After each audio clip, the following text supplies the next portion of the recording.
कर्ण की मृत्यु के बाद जब कर्ण के पराक्रमी पुत्र से हुआ पांडवों का सामना, क्या कर्ण के पुत्र ने लिया था कर्ण के मौत का बदला? जब कर्ण का वो पुत्र पांडवों के सामने आया तब पांडवों के होश उड़ गए। उसे देखकर भगवान श्री कृष्ण भी आश्चर्यचकित हो गए। कर्ण का वो पुत्र पराक्रम में कर्ण से कम नहीं था, उसे हराना पांडवों के लिए भी असंभव था। आज के इस वीडियो में कर्ण के इस पराक्रमी पुत्र के बारे में जानेंगे, लेकिन वीडियो में आगे बढ़ने से पहले अगर आप सूर्यपुत्र कर्ण को पसंद करते हैं तो इस चैनल को सब्सक्राइब करके बेल आइकन को जरूर दबा दीजिए, क्योंकि इस चैनल पर हम कर्ण के बारे में वीडियो बनाते रहते हैं। सूर्यपुत्र कर्ण महाभारत काल के सबसे बलशाली योद्धाओं में से एक थे। दिव्य कवच कुंडल के साथ कर्ण का जन्म हुआ था, जिसे किसी भी अस्त्र से भेदा नहीं जा सकता था। भगवान परशुराम से धनुर्विद्या का शिक्षा लेकर कर्ण और भी शक्तिशाली बन गए थे।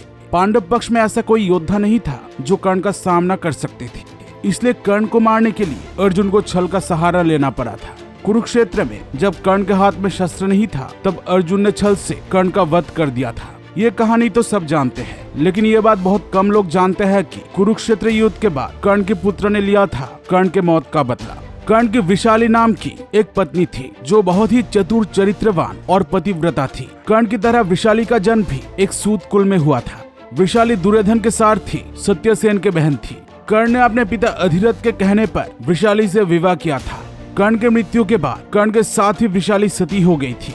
कर्ण और विशाली से वृषसेन, विषकेतु और सुषेण इन 3 पुत्रों का जन्म हुआ था। कर्ण ने ही अपने पुत्रों को शस्त्र का ज्ञान दिया था, इसलिए कर्ण के बेटे भी कर्ण के समान ही पराक्रमी थे। कर्ण के पुत्र वृषसेन ने तो कुरुक्षेत्र के युद्ध में तबाही मचा दिया था। अपने पिता कर्ण के साथ वृषसेन कुरुक्षेत्र के 11वें दिन युद्ध करने उतरे थे। वृषसेन इतने शक्तिशाली थे कि उन्हें मारने के लिए महान धनुर्धर अर्जुन को छल का सहारा लेना पड़ा था। कुरुक्षेत्र युद्ध के 17वें दिन वृषसेन महापराक्रम के साथ युद्ध कर रहे थे। उस दिन वृषसेन ने नकुल का धनुष काट दिया और नकुल को युद्ध छोड़ने के लिए विवश कर दिया। ये देखकर भीम बहुत क्रोधित हो उठे और भीम ने वृषसेन पर हमला कर दिया, लेकिन वृषसेन के बाणों के आगे भीम भी टिक नहीं पाए। तब भीम को अर्जुन के शरण में जाना पड़ा। भीम अर्जुन से बोले, देखो अर्जुन, कर्ण का ये पराक्रमी पुत्र हमारी सेना का भारी विध्वंस कर रहा है। तुम उसे जल्द ही मार डालो, नहीं तो वो हमारे सेना का नामो निशान मिटा देगा। ये सुनकर अर्जुन, नकुल और शतानी एक साथ वृषसेन को घेर लेते हैं, लेकिन वृषसेन इतना महान योद्धा था कि वो तीनों को अपने बाणों से घायल कर देता है। वृषसेन के पराक्रम को देख सारी कौरव सेना उनकी जय जयकार करने लगती है। ऐसे बहुत समय तक वृषसेन और अर्जुन में युद्ध हुआ, लेकिन आखिर में अर्जुन ने अपने बाणों से वृषसेन का वध कर दिया। इसी तरह कर्ण के पुत्रों ने कुरुक्षेत्र के युद्ध में अपने शौर्य का प्रमाण दिया था। कर्ण के जिस पुत्र के बारे में हम वीडियो के शुरुआत में बात कर रहे थे वो है वृषकेतु। वृषकेतु इस धरती के आखिरी योद्धा थे जिन्हें ब्रह्मास्त्र, वरुणास्त्र, आग्नेयास्त्र और वायव्यास्त्र का ज्ञान था।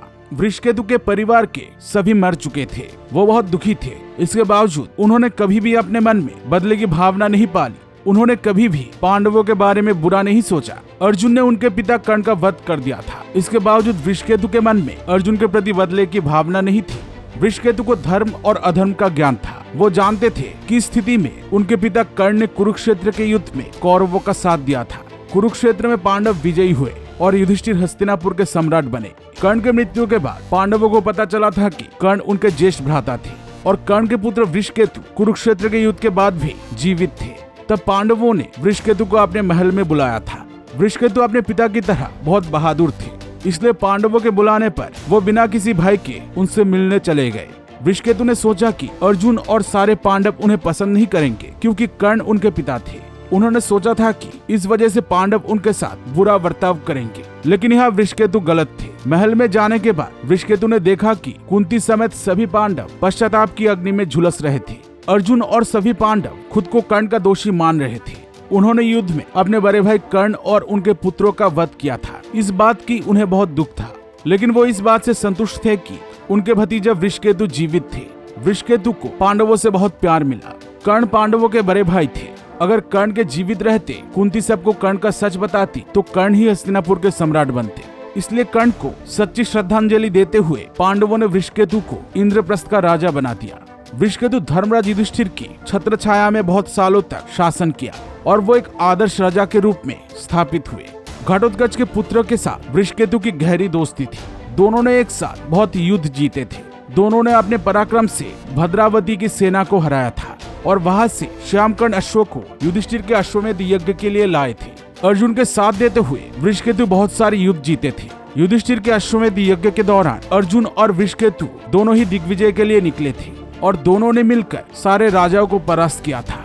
इस दौरान अर्जुन के पुत्र बभ्रुवाहन के साथ अर्जुन और वृषकेतु का युद्ध हुआ था।